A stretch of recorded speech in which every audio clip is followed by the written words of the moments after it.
Hi everyone! So we've been solving systems of equations all week, and to this lesson we are going to focus on word problems. So this is kind of some real life application kind of stuff dealing with word problems and systems of equations. So let's look at the first example. We have a shopper who is comparing two cell phone data plans. AT&T has a plan that charges $50 per gig of data per month, and Verizon has a plan that charges $90 per month for unlimited data. That seems like a lot, right? $90 per month for unlimited data? I don't know. Okay, so we want to know which one is a better deal, but obviously this depends on how many gigabytes are used each month. So I need to define two variables, and I want to state what these variables represent, and I also want to include units. So my variables, what is varying in this situation? Well, the number of gigabytes varies. Each month you use a different amount of those. So I'm going to call G gigabytes used.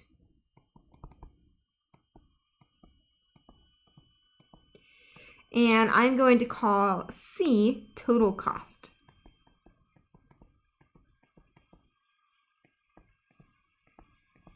And this total cost is in dollars.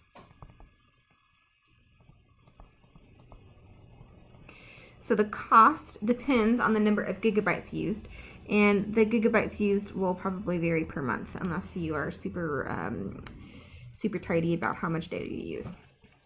All right, now for each data plan, I want to write an equation of a linear function to model the cost for data in that plan. So I'm going to use these variables that I just defined in order to write an equation that represents the total cost for each of these cell phone data plans. So let's first look at AT&T. AT&T, their plan has it is unlimited data, but you have $50 per gigabyte of data. So for every gig used, it costs $50. So if I use 1 gig, it costs $50. If I use 2, 100, 3, 150, and so on. So my total cost, or C, is equal to the number of gigabytes used, G, times $50. My pen is being silly. I ordered a new one. I apologize. So my cost is 50G. For Verizon, no matter how many gigabytes of data I use, it only costs $90 per month. So if I look at Verizon, this cost does not depend any on the number of gigabytes used. It doesn't matter if I use 0 gigabytes. It does not matter if I use 100. Regardless, the cost will be $90. So my cost here is simply 90. It does not depend on the gigabytes used. In part C, we want to figure out how many gigabytes of data will result in the two plans costing the same amount. So I want cost to be equal. That is what this question is asking. So we want equal cost.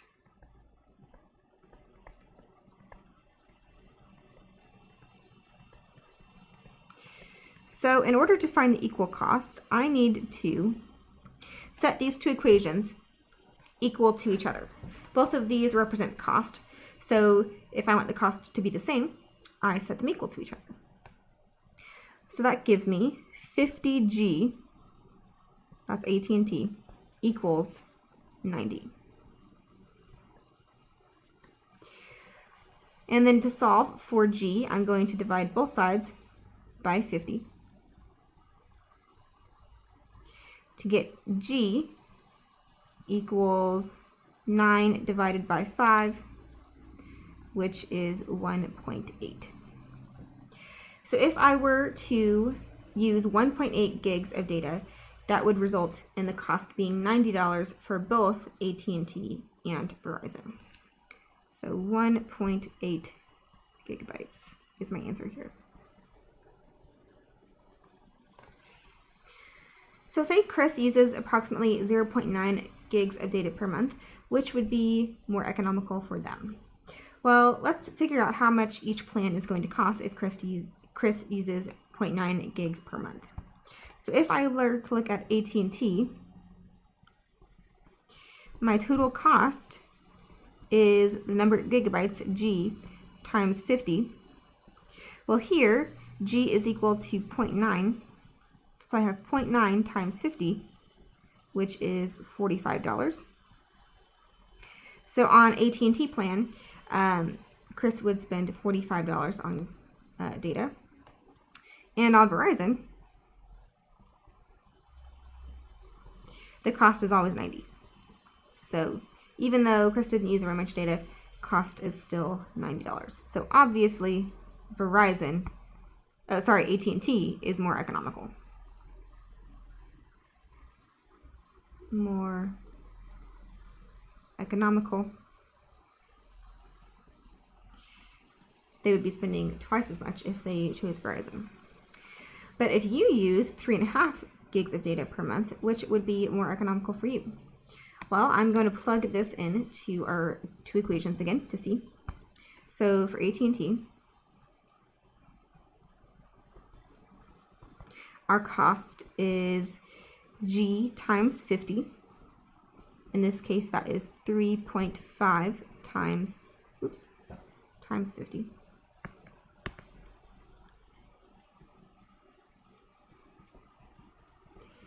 Which is 175.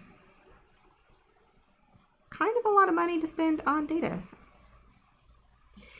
But if you used Verizon, then our cost would be 90,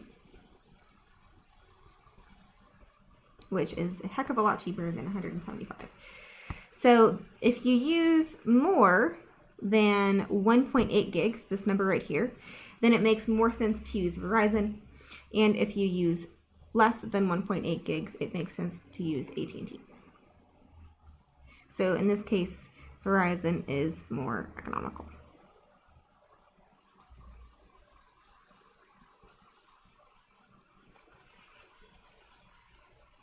All right. Let me know if you have questions on this problem. In our second example, we have Taylor and Bruno who are out collecting soil samples. How fun. During their excursion, Taylor fills up 3 large containers and 2 small containers with 89 samples. Bruno fills up 1 large container and 5 small containers with 86 samples. Determine how many samples each size container can hold. So here we have 2 variables. Again, we have a small container and I have the large container. So I'm going to call S the number of samples a small container can hold.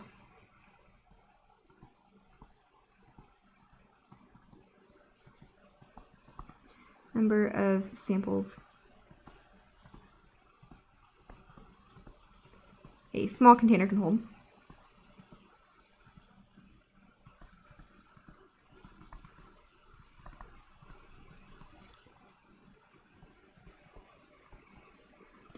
And I'm going to call L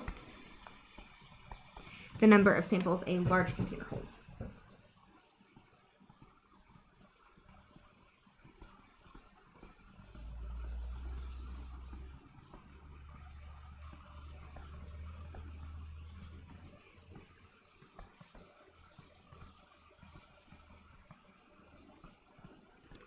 Hopefully you can read this if I say the words out loud. So L is the number of samples a large container holds. So I have 2 situations. I have Taylor's situation, which is 3 large containers and 2 small containers with 89 samples. So my first equation will be, well, I have 3 large containers, so that's 3L. And I have 2 small containers. And after I have filled up these 3 large and 2 small containers, I have 89 samples. My second equation is with Bruno. And Bruno has 1 large container and 5 small containers with 86 samples. These are my 2 equations. So I have 3 times the number of samples in a small container plus 2 3 times the number of samples in a large container, plus 2 times the number of samples in a small container, that is 89, and 1 times the number of samples in a large container, plus 5 times the number of samples in a small container equals 86. But I want to know how many samples a large and a small container can hold, so I want to solve this system for S and L. We know a lot of different methods to do this at this point. I'm going to use addition. So maybe I will multiply this second one by -3 to make my L's cancel. So I'm going to be multiplying this one by -3. So if I do that, my top one will stay the same. I am left with 3L plus 2S equals 89. And then on the bottom one, if I multiply everything by -3, I will have -3L minus 15S is equal to 86 times -3 is equal to -258. So when I add these, 3L minus 3L is 0L. 2S plus -15S is -13S equals, and 89 minus 258 is equal to -169. Solving for S by dividing by -13 on both sides gives me S equals 13.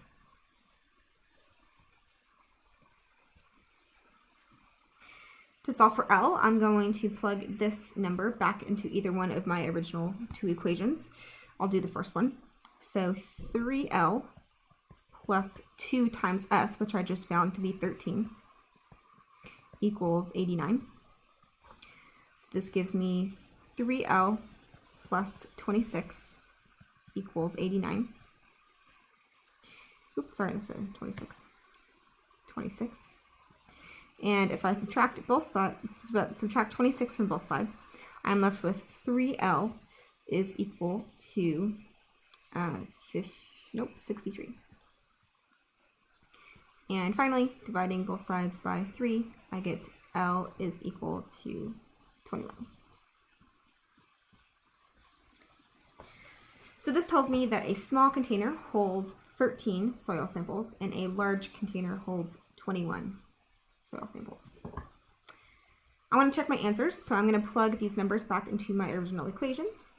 So my first one was 3L plus 2S equals 89. Well, 3 times 21 times plus 2 times 13, is this equal to 89? Well, this gives me 63 plus 26. Yes, this is equal to 89. So that one's good. And if I check my other equation, I get 1L plus 5S equals 86. L is 21, so this is 21 plus 5 times 13 is equal to 86. Is this true? Well, whoops. 5 times 13 is equal to 39. So this gives me 21 plus, 5 times 13 is 65. And yes, this is equal to 86. So we're good to go. Now, what do these two numbers, 13 and 21, mean in the context of this situation? Well, this is telling me that I can hold 13 soil samples in a small container and 21 soil samples in a large container. So, a small container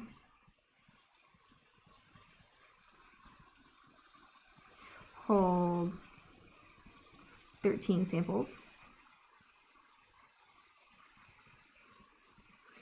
and a large container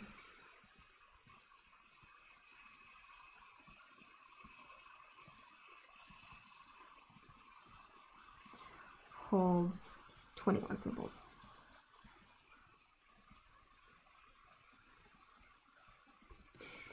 Great. that is another problem. I know that sometimes word problems can be tricky. It can be a challenge to figure out what your variables are, what they're representing, and how to write the equations. So I do recommend in word problems, the best way to get good at them is just to practice them a lot. So I know that Newton will have a lot of practice with word problems, but if you have questions about them or would like some more examples, some more problems to practice, I would be happy to give those to you. So just let me know. Have a wonderful weekend, and I will see you next week.